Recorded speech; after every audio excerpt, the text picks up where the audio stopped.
very happy to be debating Dr. Craig, the one Christian apologist who seems to have put the fear of God into many of my fellow atheists. I've actually gotten more than a few emails this week that more or less read, "Brother, please don't blow this." So you will be the judge. Now, as many of you know, I've spent a fair amount of time criticizing religion. And one of the perks of this job is that you immediately hear from all the people who think that criticizing religion is a terrible thing to do.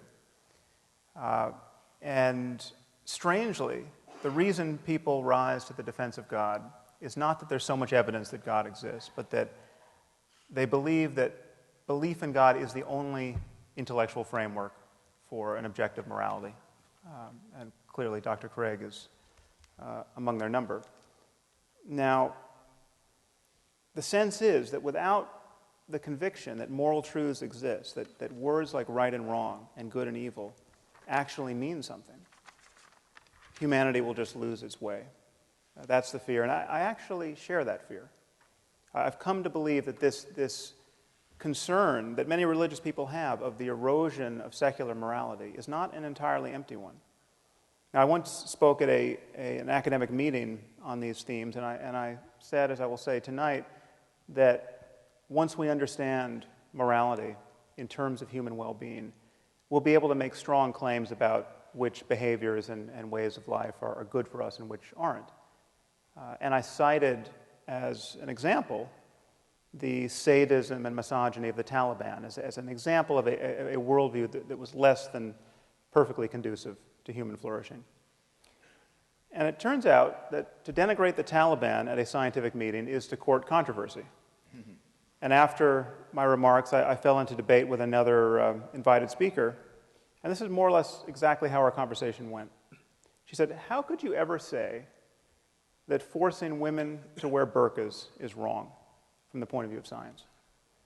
I said, well, because I think it's pretty clear that right and wrong relate to human well-being, and it's just as clear that forcing half the population to live in cloth bags and beating them or killing them when they try to get out is not a way of maximizing human well-being. And she said, well, that's just your opinion. And I said, okay, well, let's make it even easier. Let's say we found a culture that was literally removing the eyeballs of every third child, okay, at birth. Would you then agree that we had found a culture that was not perfectly maximizing human well-being?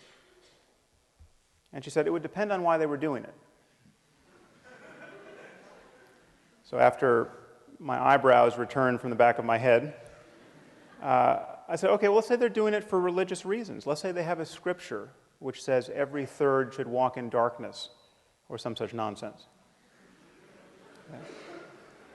And then she said, well, then you could never say that they were wrong. Okay, and so you should know, I was talking to someone who has a deep background in science and philosophy. She's actually since been appointed to the President's Council on Bioethics. She's one of 13 people advising President Obama on all of the ethical implications of advances in medicine and related science and technology. And she had just delivered a perfectly lucid lecture on the moral implications of neuroscience for the courts, and she was especially concerned that we could be subjecting captured terrorists to lie detection neuroimaging technology. And she viewed this as really an unconscionable violation of cognitive liberty. So on the one hand, her moral scruples were very finely calibrated to recoil from the slightest perceived misstep in ethical terms in our war on terror. And yet she was quite willing to forgive some primitive culture its fondness for removing the eyeballs of children in its religious rituals. And she seemed to me quite terrifyingly detached from the very real suffering of millions of women in Afghanistan at this moment. So I see this double standard as a problem. Okay? And strangely, this is precisely the erosion of basic common sense that many religious people are worried about. I hope it'll be clear to you at the end of this hour that religion is not an answer to this problem. Okay? Belief in God is not only unnecessary for a universal morality, it is itself a source of moral blindness. Now, it's widely believed that there are two quantities in this universe. There are facts on the one hand, and of course science can give us our most rigorous discussion of these. But then there are values, which many people, like Dr. Craig, thinks science can't touch. Okay, questions of meaning and morality and what life is good for. Now, of course, everyone thinks that science can help us get what we value, okay, but it can never tell us what we ought to value. Okay, and therefore, it cannot, in principle, be applied to the most important questions in human life, questions like how we should raise our children or what constitutes a good life. Now, it's thought, from the point of view of science, and Dr. Craig just gave voice to this opinion, that when we look at the universe, all we see are patterns of events. Just one thing follows another. Okay, and there's no corner of the universe that declares certain of its events to be good or evil or right or wrong. Apart from us, I mean, our minds, we declare certain events to be better than others. But in doing that, it seems that we're merely projecting our own preferences and desires onto a reality that is intrinsically value-free. And where do our notions of right and wrong come from? Well, clearly they've been drummed into us by evolution, that the product of these apish urges and social emotions, and then they get modulated by culture. You take sexual jealousy, for instance. I mean, this is an attitude that has been bred into us over millions of years. Okay, our ancestors were highly covetous of one another, despite the fact that everyone was covered with hair and had terrible teeth. And this possessiveness now gets enshrined in various cultural institutions like the institution of marriage. Okay, so therefore, a statement like, it's wrong to cheat on one's spouse, okay, seems a mere summation of these contingencies. It seems like it's an improvisation on the back of biology. It seems that from the point of view of science, it can't really be wrong to cheat on your spouse. Okay, this is just how apes like ourselves worry when we learn to worry with words. Okay, now here is where religious people, like Dr. Craig, begin to get a little queasy, as I think they should. Okay. And many see no alternative but to insert the God of Abraham, an Iron Age God of war, into the clockwork as an invisible arbiter of moral truth. Okay, it is wrong to cheat on your spouse because Yahweh deems that it is so. Okay, which is curious because in other moods, Yahweh is perfectly fond of genocide and slavery and human sacrifice. I must say, it's pretty amusing to hear Dr. Craig in his opening remarks say that I'm merely focused on the flourishing of sentient creatures on this planet. Okay, if that's a sin, I'll take it. Okay, one wonders what Dr. Craig is focused on. Now, incidentally, you should not trust Dr. Craig's reading of me. Half the quotes he provided from me, as though I wrote them, were quotes from people I was quoting in my book, and often to different effects. So you'll have to read the book. Now, in claiming that values reduce to the well-being of conscious creatures, as I will, I'm introducing two concepts, consciousness and well-being. Now, let's start with consciousness. This is not an arbitrary starting point. Imagine a universe devoid of the possibility of consciousness. Imagine a universe entirely constituted of rocks. Okay, there's clearly no happiness or suffering in this universe. There's no good or evil. Value judgments don't apply. For changes in the universe to matter, they have to matter at least potentially to some conscious system. Okay, what about well-being? Well, the well-being of conscious creatures and the link between that and morality may seem open to doubt, but it shouldn't. Okay, here's the only assumption you have to make. Imagine a universe in which every conscious creature suffers as much as it possibly can for as long as it can. Okay, I call this the worst possible misery for everyone. Okay, the worst possible misery for everyone is bad. Okay, if the word bad applies anywhere, it applies here. Now, if you think the worst possible misery for everyone isn't bad, or maybe it has a silver lining, or maybe there's something worse, I don't know what you're talking about. And what's more, I'm pretty sure you don't know what you're talking about either. What I'm saying is the minimum standard of moral goodness is to avoid the worst possible misery for everyone. If we should do anything in this universe, if we ought to do anything, if we have a moral duty to do anything, It's to avoid the worst possible misery for everyone. And the moment you admit this, you admit that all other states of the universe are better than the worst possible misery for everyone. You have the worst possible misery for everyone over here, and all these other constellation of experiences arrayed out here. And because the experience of conscious creatures is dependent in some way on the laws of nature, there will be right and wrong ways to move along this continuum. It will be possible to think you're avoiding the worst possible misery for everyone and to fail. You can be wrong in your beliefs about how to navigate this space. So here's my argument for moral truth in the context of science. Questions of right and wrong and good and evil depend upon minds. Okay, they depend upon the possibility of experience. Minds are natural phenomena. They depend upon the laws of nature in some way. Okay, morality and human values, therefore, can be understood through science because in talking about these things, we are talking about all of the facts that influence the well-being of conscious creatures. In our case, we're talking about genetics and neurobiology and psychology and sociology and economics. Now, I view this space of all possible experience as a kind of moral landscape with peaks that correspond to the heights of well-being and valleys that correspond to the lowest suffering. And the first thing to realize is that there may be many equivalent peaks in this space. There may be many different but morally equivalent ways for human beings to thrive. But there will be many more ways not to thrive.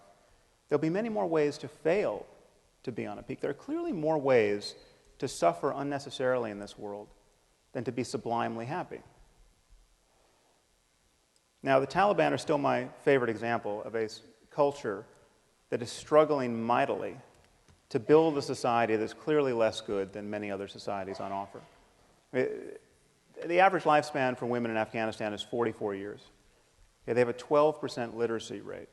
They have almost the highest infant mortality and maternal mortality in the world, and almost the highest fertility. So this is one of the best places on earth to watch women and infants die.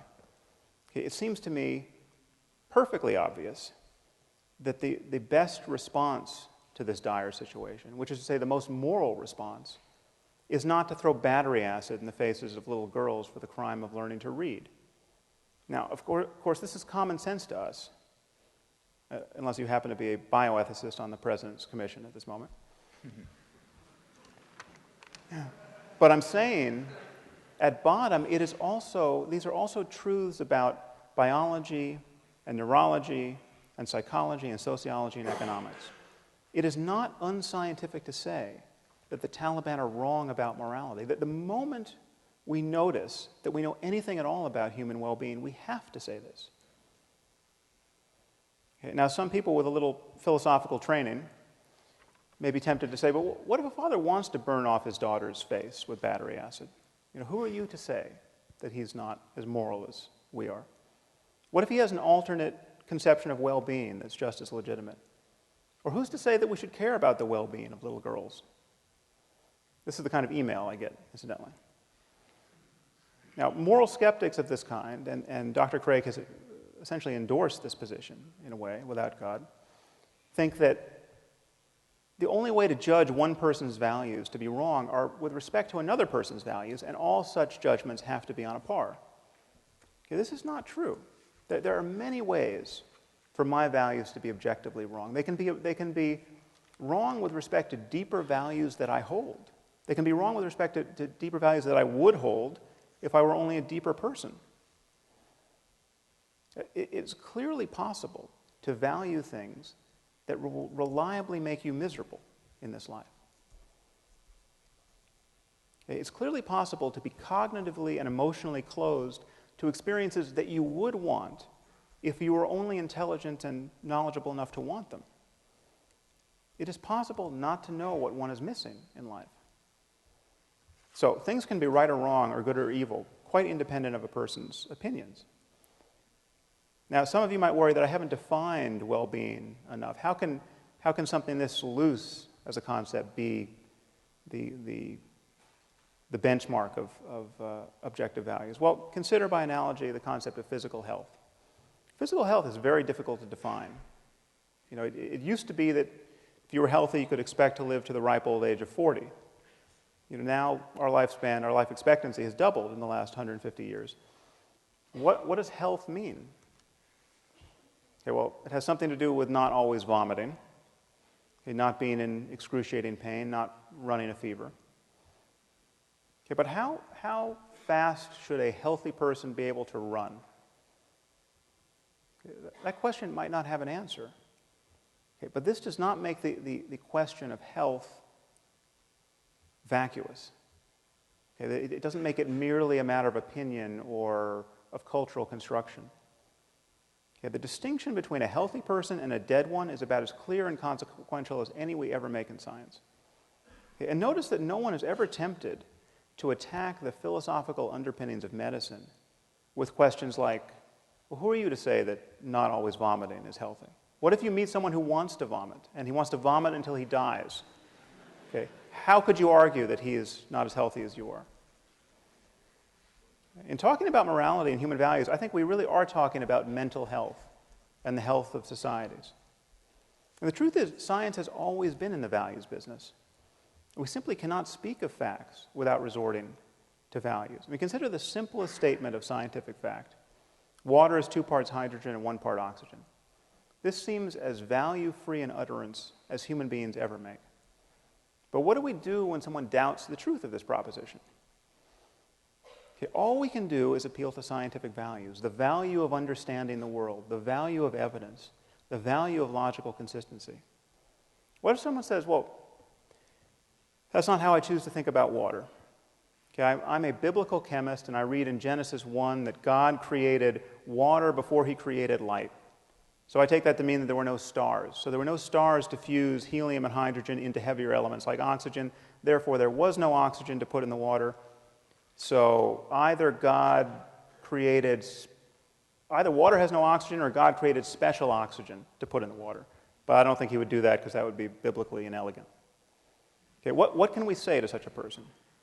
Okay, all we can do is appeal to scientific values. And if he doesn't share those values, the conversation is over. Okay, if someone doesn't value evidence, what evidence are you going to provide to prove that they should value it?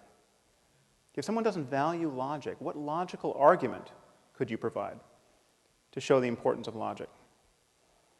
Okay, so I think this split between facts and values should look really strange to you on its face. I mean, what are we really saying when we say that science can't be applied to the most important questions in human life? Okay, we're saying that when we get our biases out of the way, when we most fully rely on clear reasoning and honest observation, when intellectual honesty is at its zenith, well, then those efforts have no application whatsoever to the most important questions in human life. That is precisely the mood you cannot be in to answer the most important questions in human life. It would be very strange if that were so.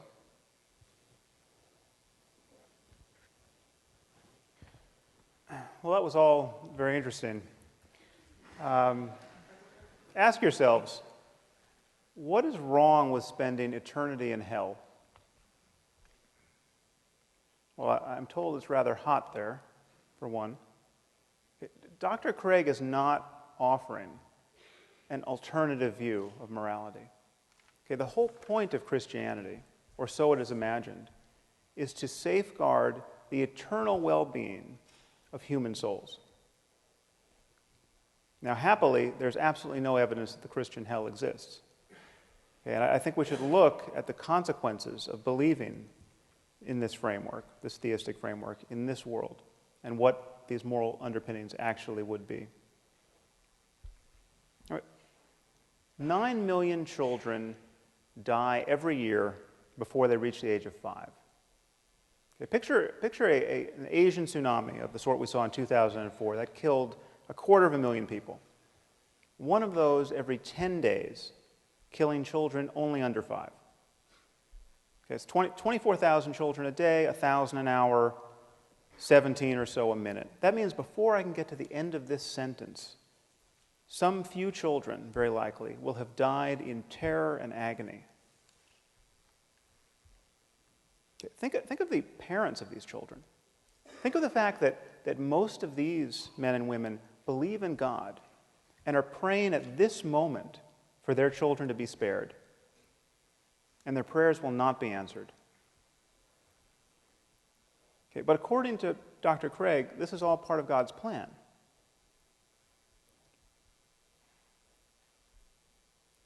Any God who would allow children by the millions to suffer and die in this way, and their parents to grieve in this way, either can do nothing to help them or doesn't care to. He is therefore either impotent or evil. And worse than that, on Dr. Craig's view, most of these people, many of these people certainly, will be going to hell because they're praying to the wrong God. Just think about that. Okay, through no fault of their own, they were born into the wrong culture where they got the wrong theology and they missed the revelation. Okay, there are 1.2 billion people in India at this moment. Most of them are Hindus, most of them therefore polytheists. Okay, in Dr. Craig's universe, no matter how good these people are, they are doomed. If you are praying to the monkey god Hanuman, you are doomed. Okay. You will be tortured in hell for eternity. Now, is there the slightest evidence for this? No. It just says so in Mark 9 and Matthew 13 and Revelation 14. Okay. Perhaps you'll remember from the Lord of the Rings, it says when the elves die, they go to Valinor, but they can be reborn in Middle-earth. I say that just as a point of comparison.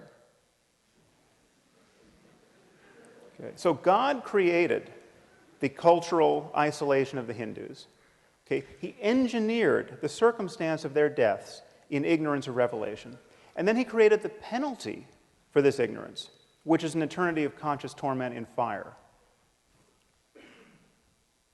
Okay, on the other hand, on Dr. Craig's account, your run-of-the-mill serial killer in America, okay, who spent his life raping and torturing children, need only come to God, come to Jesus on death row, and after a final meal of fried chicken, he's going to spend an eternity in heaven after death.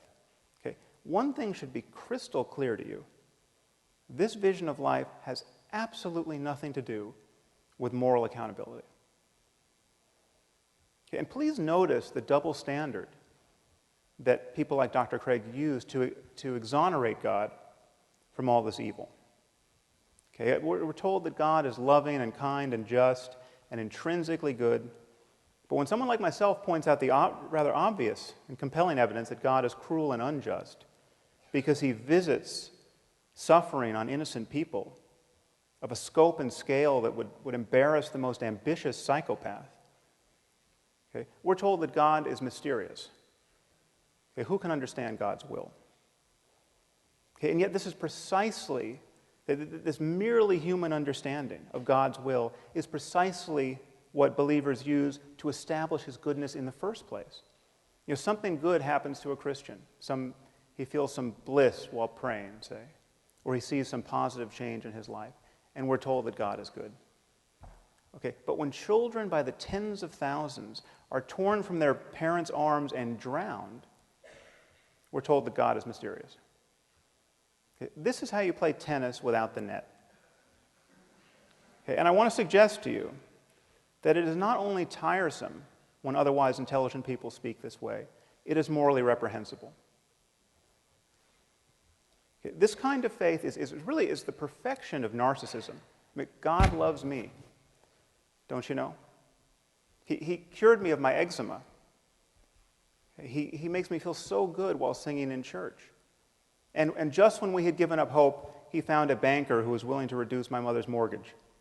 Okay. Given all that this God of yours does not accomplish in the lives of others, given the misery that's being imposed on some helpless child at this instant, this kind of faith is obscene.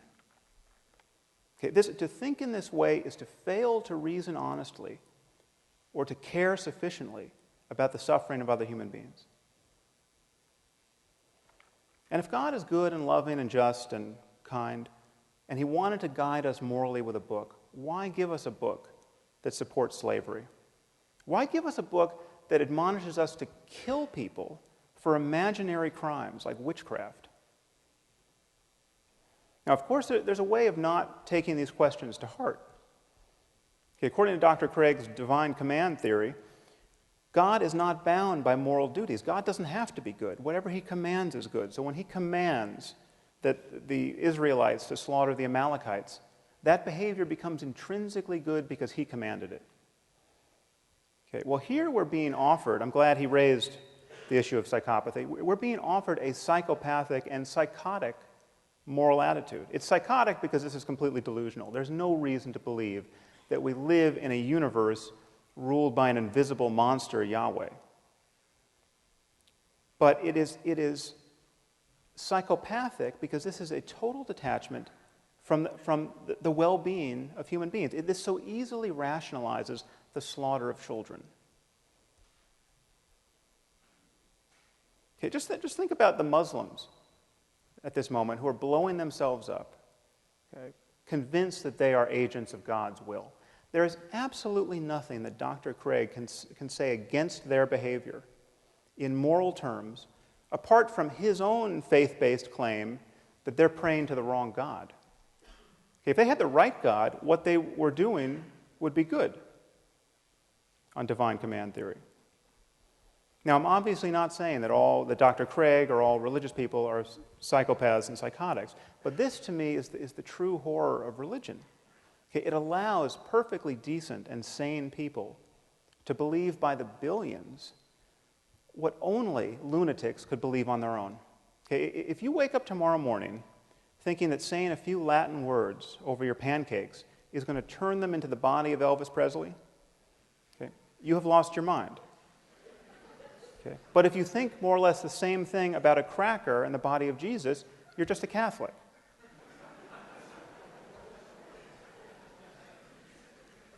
And I'm not the first person to notice that it's a very strange sort of loving God who would make salvation depend on believing in him on bad evidence. Okay, I mean, if you lived 2,000 years ago, there was evidence galore. I mean, he was just performing miracles. But apparently he got tired of being so helpful. Okay, and so now we all inherit this very heavy burden of the doctrine's implausibility.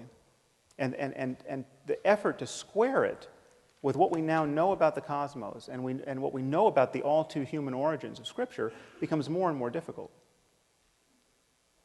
Okay, and it's not just the generic God that Dr. Craig is recommending. It is God the Father and Jesus the Son.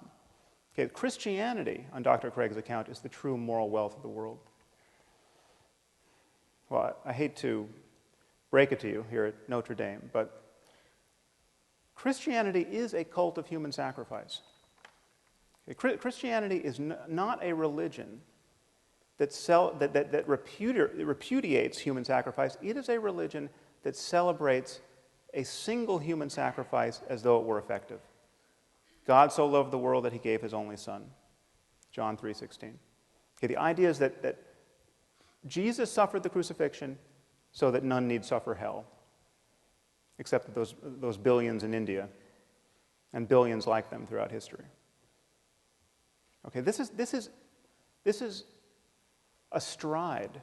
This doctrine is astride a contemptible history of scientific ignorance and religious barbarism. We come from people who used to bury children under the foundations of new buildings as offerings to their imaginary gods. I mean, just think about that. In vast numbers of societies, people would bury children in post holes, people like ourselves thinking that this would prevent an invisible being from knocking down their buildings. Okay. These are the sorts of people who wrote the Bible. Okay. If there is a less moral framework than the one Dr. Craig is proposing, I haven't heard of it.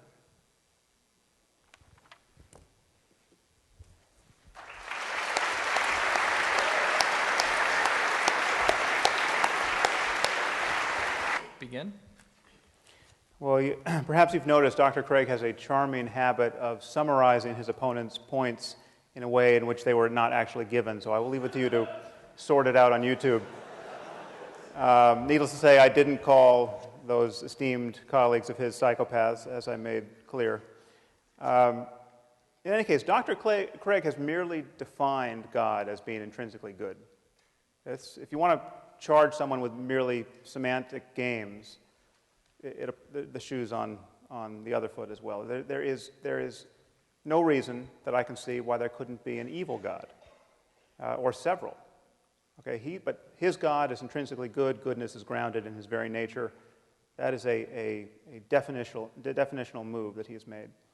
Now, I have presented a positive case for grounding an objective morality in the context of science. And thinking about moral truth in the context of science should only pose a problem for you if you imagine that a science of morality has to be absolutely self-justifying in a way that no science ever could be. Okay, every branch of science must rely on certain axiomatic assumptions, okay, certain core values. And a science of morality would be on the same footing as a science of medicine or physics or chemistry.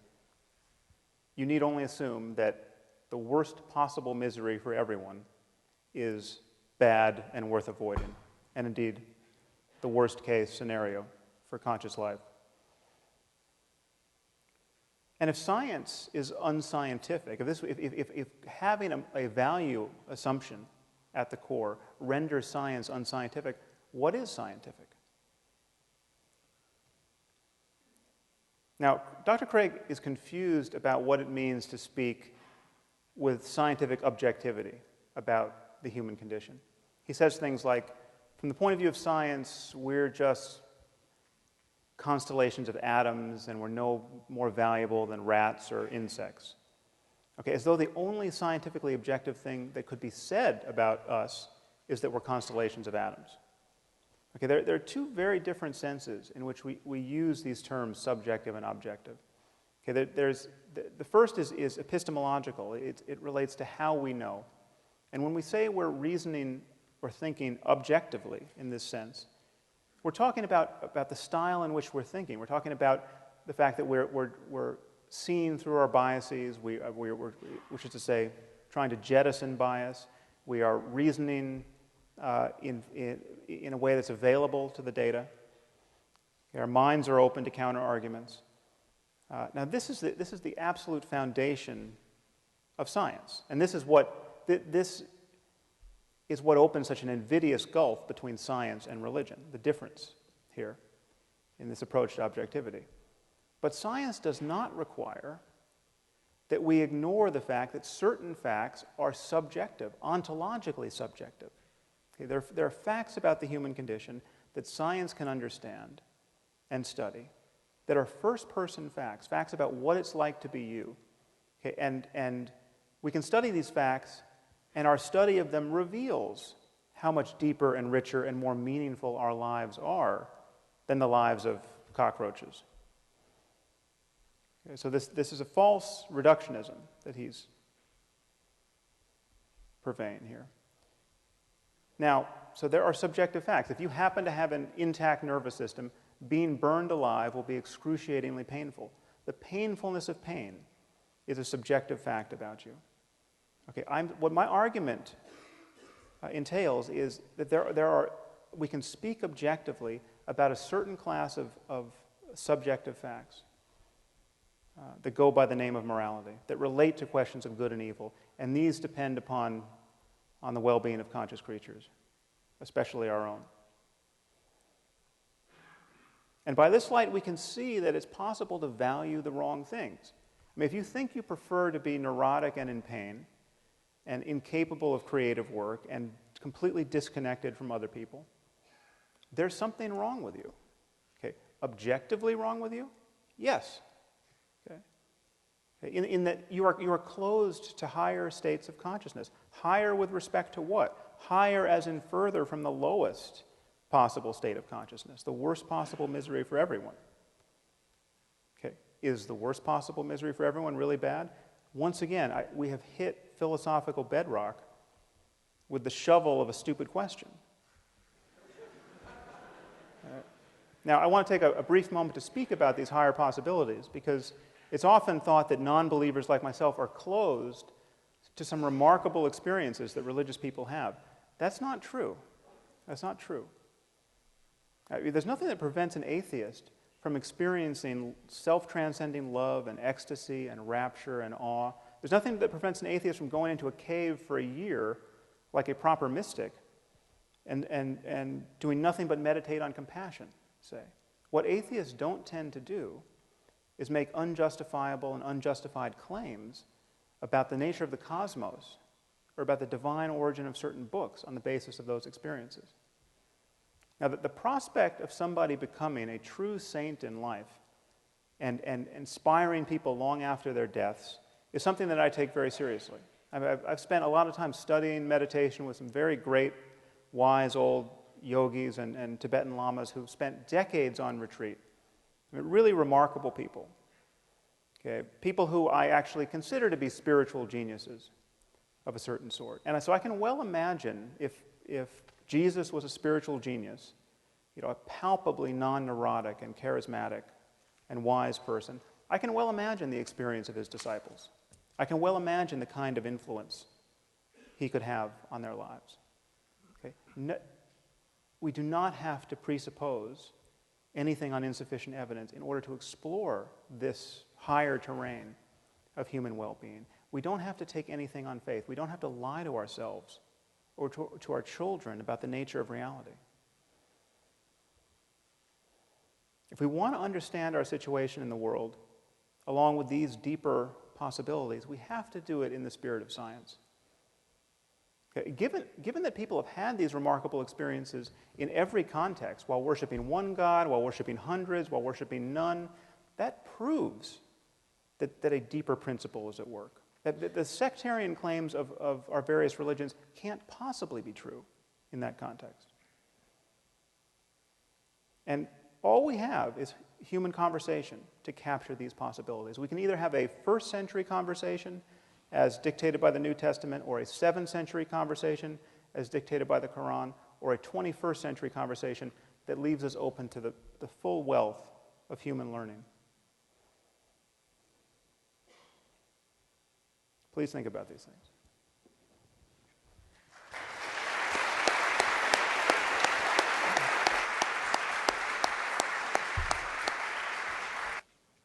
Timekeeper, are you ready? Begin. I'm curious, how many of you consider yourselves to be devout Muslims? I see a show of hands. Don't mean to single anyone out, but not many. Now, you're all aware, of course, that the Quran exists and claims to be the perfect word of the creator of the universe. You're aware that once having heard of this possibility and rejecting it, you're all going to hell for eternity. I mean, needless to say, Dr. Craig and I are both going to hell if this vision of life is true. Okay, the problem is that everything Dr. Craig has said tonight, with a few modifications, could be said in defense of Islam. In fact, has been said in defense of Islam. Okay, the logic is exactly the same. We have a book that claims to be the word of the creator of the universe. It tells us about the nature of moral reality and how to live within it.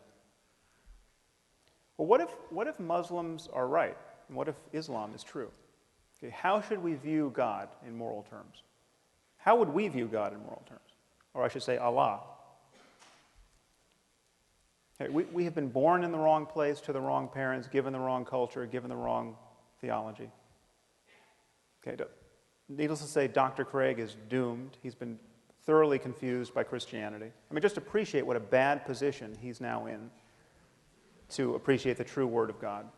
I've been thoroughly misled by science. Okay, where is Allah's compassion? Okay.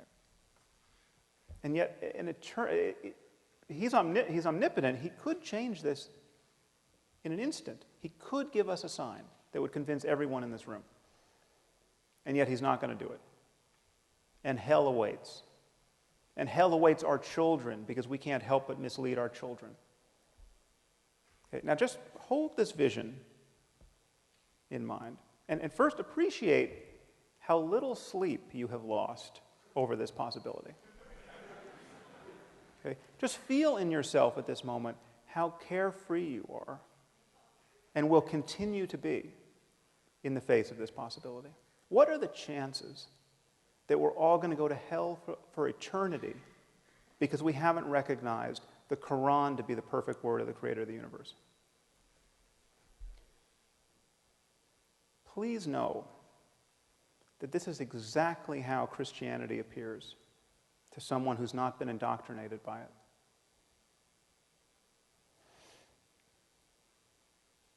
Our scriptures were written by people who, by virtue of their placement in history, had less access to scientific information and facts and basic common sense than any person in this room. Okay, in fact, there's not a person in this room who's ever met a person whose worldview was as narrow as the worldview of Abraham or Moses or Jesus or Muhammad.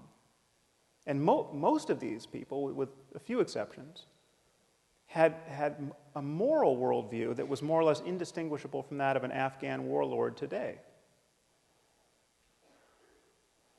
Okay, and yet Dr. Craig insists that the authors of the Bible knew everything they had to know about the nature of the cosmos and about how to live within it, to guide us at this moment. Okay, I want to suggest to you that this vision of life can't possibly be true. Okay, but just as there's no such thing as Christian physics or Muslim algebra, there can be no such thing as Christian or Muslim morality. Whatever is true about our circumstance in moral terms and in spiritual terms is discoverable now and can be talked about in language that is not an outright affront to everything that we've learned in the last 2,000 years. Okay, what remains for us to discover are the facts in every domain of knowledge that will allow the greatest number of us to live lives truly worth living in this world. I mean, how is it that we can build a global civilization, a viable global civilization of now destined to be 9 billion people, where the maximum number of people truly flourish? That is the challenge we face. Sectarian moral denominations, okay, a world shattered, balkanized by competing claims about an invisible God, is not the way to do it, apart from the fact that there's no evidence in the first place that should be compelling to us to adopt that view. The only tool we need is honest inquiry. And I would suggest to you that if faith is ever right about anything in this domain, it's right by accident. Thank you very much. It's been a pleasure to talk to all of you.